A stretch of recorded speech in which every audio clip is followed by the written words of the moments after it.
Good afternoon, everyone. My name is Kate Therrien, and today we will be working your community grassroots leads.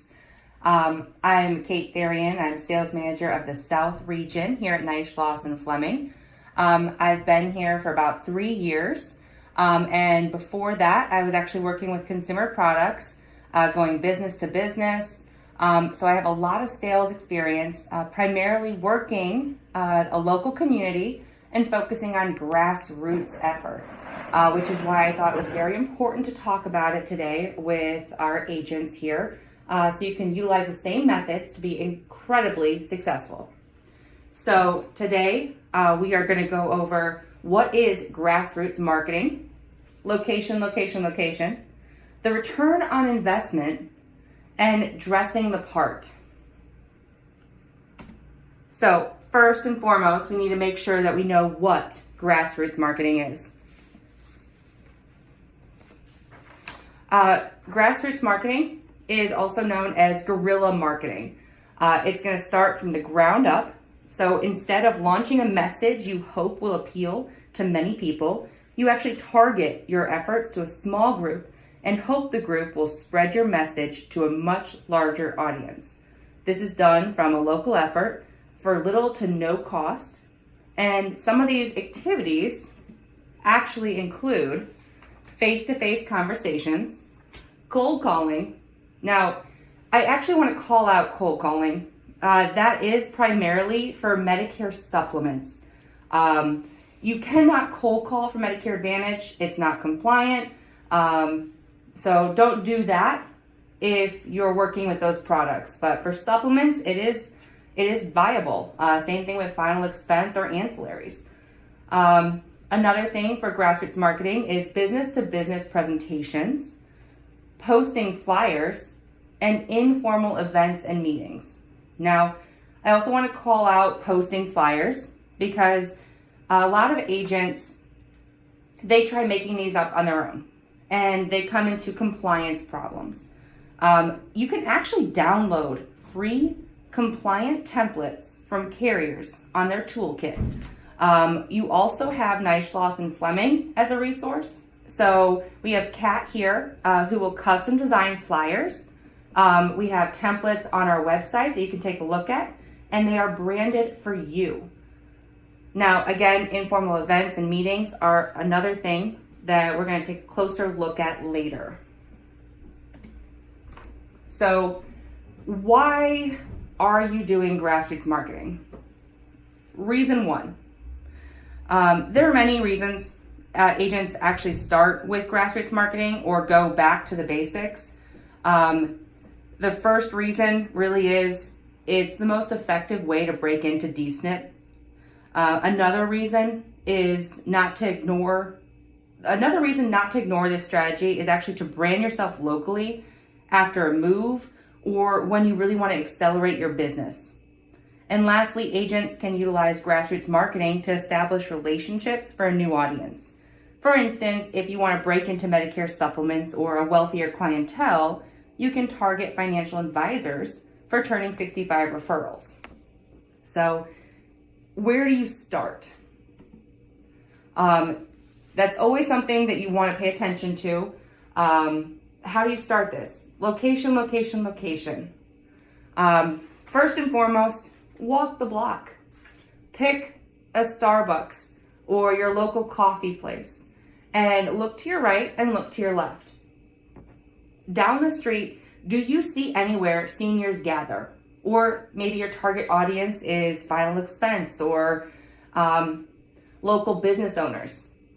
Just walk in one direction and walk in and introduce yourself. Hand them your business card. Introduce yourself as a local Medicare agent. See if you can put up a flyer on their message board. Now, when you're going business to business, this is a really good way that you can generate referrals.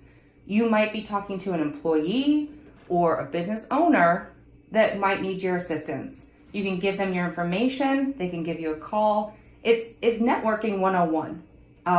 Now, something else is you're going to want to make sure you go into insurance offices as well. A lot of places don't work Medicare. That's when they're doing the the financial products, or maybe a tax accountant.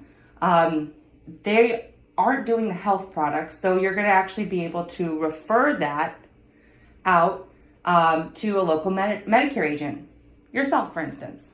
Now, when you're looking at these locations, you're also going to want to book informal events.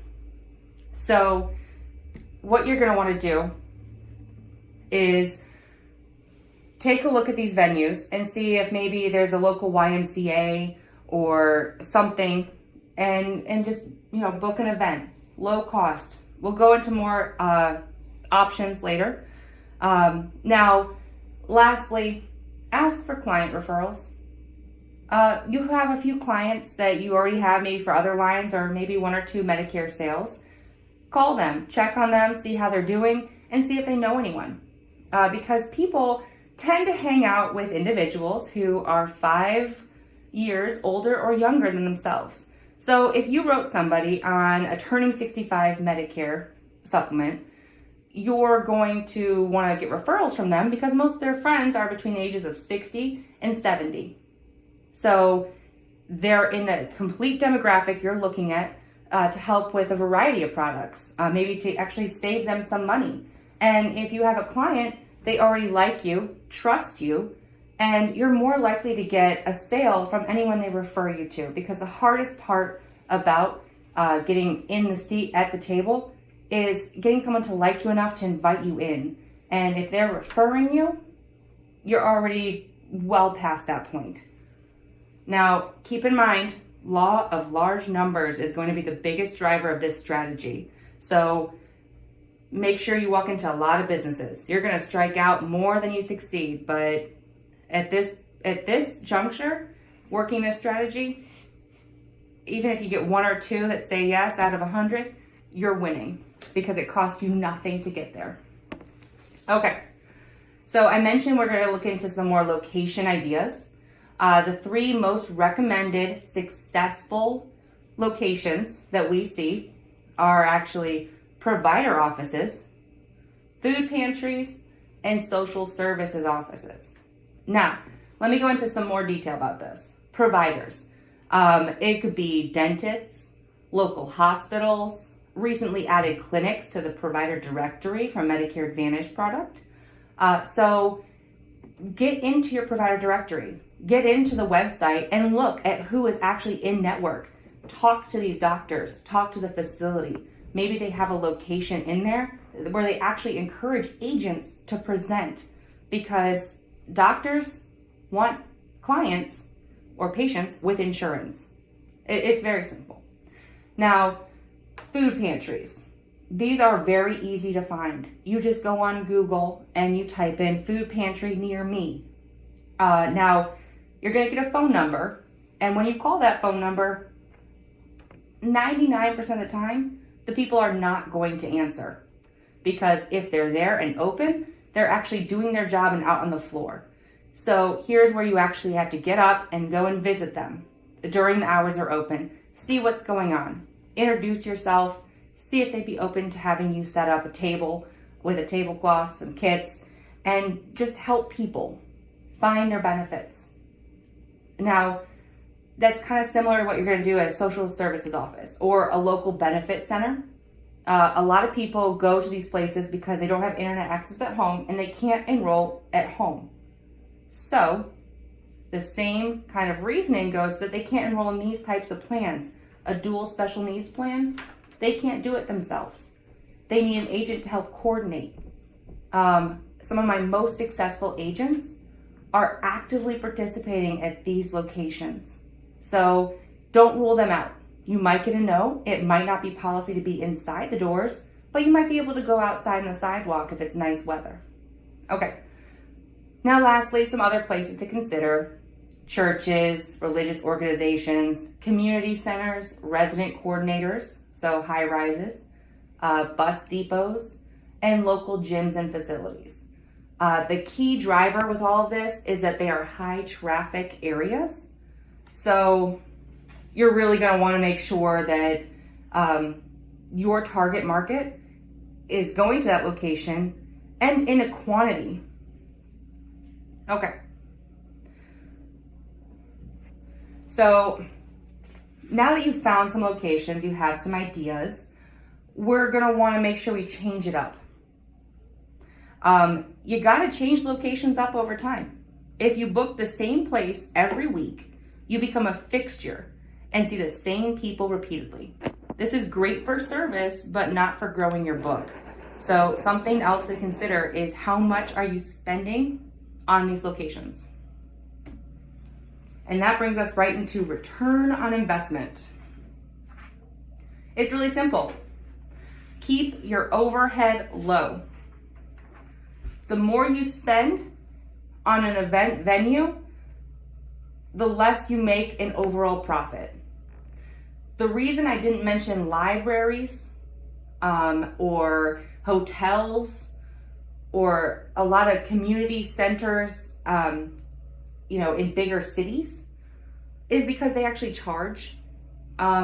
Senior fairs and things like that, they'll charge anywhere from $25 to a few $100s just to set up a table. You have to write a couple policies just to break even. Why would you put yourself in that situation? Keep it simple. Just get a table, just get a tablecloth, put some of the kits and free materials from the carrier out for display, and get a bowl of candy. That's all you need to invest in this. It's really your time is the largest investment. So don't spend a ton of money, not until you're successful and you're really making a lot of sales. Keep it simple. People don't need a lot of hoopla about it. They just need some good advice and a friendly person they can talk to. So, how do you make sure that you look like that good person to talk to? Again, it's kind of simple. Dress the part. Don't make assumptions about the people you're going to be meeting, because you need to take your audience into consideration. Not everybody is going to look like you would imagine from a TV special. So, for instance, you're going to come across pretty standoffish if you wear a suit to a food bank event. But the opposite could be true as well. Wearing cargo shorts into a financial planning office doesn't exactly present a professional picture.